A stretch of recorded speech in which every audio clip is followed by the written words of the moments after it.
Est-ce que tu retournes à Montréal des fois? Oui, souvent. Depuis mon départ, à chaque été, je passe mes étés à Montréal. Là, dans le temps des fêtes, l'année passée, avec le lockout, on y est retourné. Puis, tu sais, c'est ça qu'il faut que je dise aux gens, c'est que le monde, il pense, ça, tu l'as eu difficile à Montréal, ça l'a été tough. Mais pour vrai, pendant 10 ans, il y a eu peut-être un 8-9 ans là, que c'était merveilleux. Puis l'expérience que j'ai de jouer pour les Canadiens était incroyable. Mais j'ai vraiment connu les deux côtés. C'est ça que j'explique aux gens. J'ai connu le côté glamour rockstar. Puis j'ai connu le côté quand justement le monde peut... où les médias sont un petit peu plus durs à ton endroit.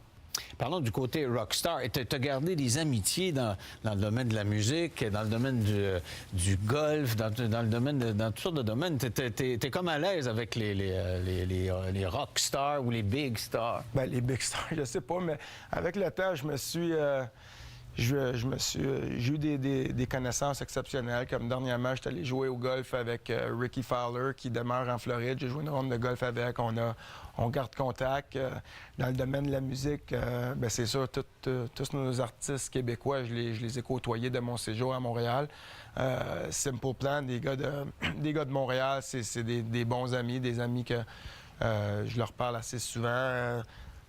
Ouais, j'ai eu la chance de côtoyer mes idoles de musique, ce qui est assez le fun. Tu es monté sur scène avec eux autres, là? Oui, une fois de temps en temps, je me fais appeler d'aller jouer une petite chanson. Puis moi, comme ça a tout le temps été mon rêve un peu de jouer dans un groupe de musique, j'ai pas eu la chance. C'est sûr, quand on me le demande, d'habitude, on me le demande pas 2 fois, je l'accepte. Puis j'y vais assez souvent. Dès que j'ai la chance, j'aime ça y aller.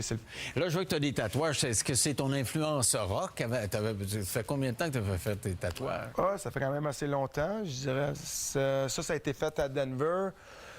Puis ça, c'est un tatouage qui a été fait ici en Floride. Côté rocker, ça. Ben, ouais, peut-être un petit peu rocker ou en même temps des épreuves que j'ai eues. T'essayes de... Je sais pas. Est-ce que tu as des dessins? Là? Je vois comme un ange. Ça, c'est dédié justement à mon fils que j'ai perdu, si on peut voir. C'est vraiment ça, c'est un bras dédié à mon fils que j'ai perdu. Alors là, c'est comme... je trouve important que avoir des tatouages qui ont un bon sens puis qui veulent dire de quoi pour moi. Maintenant que ta carrière s'achève, là, des fois tu dis j'ai fini, puis des fois tu dis j'ai pas fini. Tu contredis des fois d'une Oui, ça se peut, c'est nouveau. Là, tu prends quand même un petit peu de recul. Tu es quand même conscient que tu as eu un parcours exceptionnel.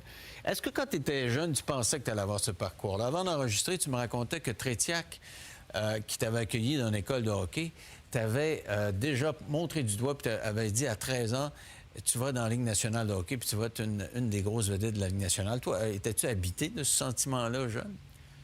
Pour être honnête, sans être prétentieux ou coquille, là, je dirais qu'à un très, très bas âge, je me voyais dans la Ligue nationale et puis d'avoir une longue carrière.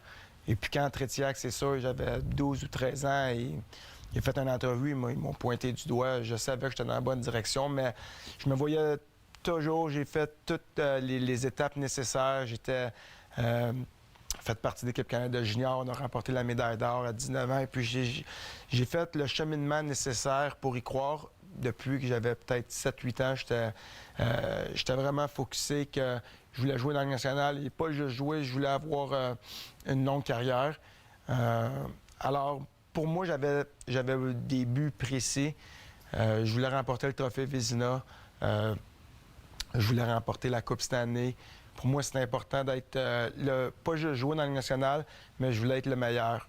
Et puis, c'est ça qui est arrivé. J'ai gagné le trophée Vézina et Hart à 25 ans.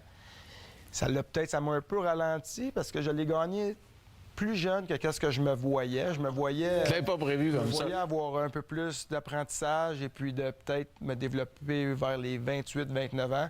Et puis avoir rapporté ça à 25 ans, le trophée Hart, c'était quelque chose qui m'a peut-être un peu contenté dans le sens que je me disais, bon, bien, mission accomplie. Puis ça a été difficile après me remotiver. Et puis quand je disais auparavant, j'étais un gars de challenge. L'année après mes trophées, j'ai eu une saison très ordinaire. Et puis l'été d'après, c'est quand j'ai eu les troubles avec ma famille qui se sont fait arrêter. Alors là, j'avais un nouveau défi. Là, je voulais montrer encore une fois à tout le monde, oui, vous pensez que je suis pas assez fort mentalement, je vais vous le montrer, puis c'est moi qui vais rire le dernier. J'ai eu une saison, j'étais allé au match des étoiles, ça a super bien été. Puis après, c'était un peu la même situation. J'étais au Colorado. À un moment donné, j'ai pris ça relax. Là, le monde disait, bon, c'est beau, c'est un numéro 2. Je voulais prouver aux gens. Et puis après, c'était le décès de mon fils. Là, je voulais vraiment me prouver à moi-même que j'étais... Tu sais, le monde savait que mon fils était décédé, mais je voulais me prouver à moi-même que j'étais assez fort mentalement pour me relever. Et puis cette année-là, à Washington, une de mes saisons les plus satisfaisante, même si j'ai pas gagné de Hart ou de Vizina, j'ai remporté le trophée Masterton. Ben oui, c'est pas rien non plus. Puis malgré les circonstances, le fait que je savais que je m'étais pas entraîné, puis que toute la saison, j'ai créé une fondation pour mon fils. Alors à chaque match, il n'y a pas une fois que quand je faisais un arrêt, je ne pouvais pas y penser parce que chaque arrêt, je donnais de l'argent pour la fondation que j'avais créée. Chaque victoire, je donnais de l'argent pour l'hôpital pour enfants à Washington. Ah? Et puis, ils m'ont... ramassé combien en faisant ça? 40 000 Hey! Oui, et puis c'est quelque chose que ça me tenait à cœur pour retourner là-bas. Puis on leur a donné le chèque, moi et Stéphanie, le chèque, parce qu'ils nous ont vraiment bien traités pendant les 2 mois qu'on était là. Puis on voyait d'autres parents dans la même situation. Puis l'année, quand j'ai gagné le trophée, c'était le hasard des choses. Ils m'ont donné le trophée, c'était pratiquement l'anniversaire de naissance de mon fils. Il était né le 22 juin et puis la cérémonie était le 23 juin, quand ils m'ont donné le trophée pour la persévérance que j'avais eue. Fait que c'était vraiment touchant parce que ça faisait 1 an qu'il était né. Donc le 22 juin, tu y repenses tout le temps. Hein? Chaque année le 22 puis le 14 août, c'est 2 dates très importantes.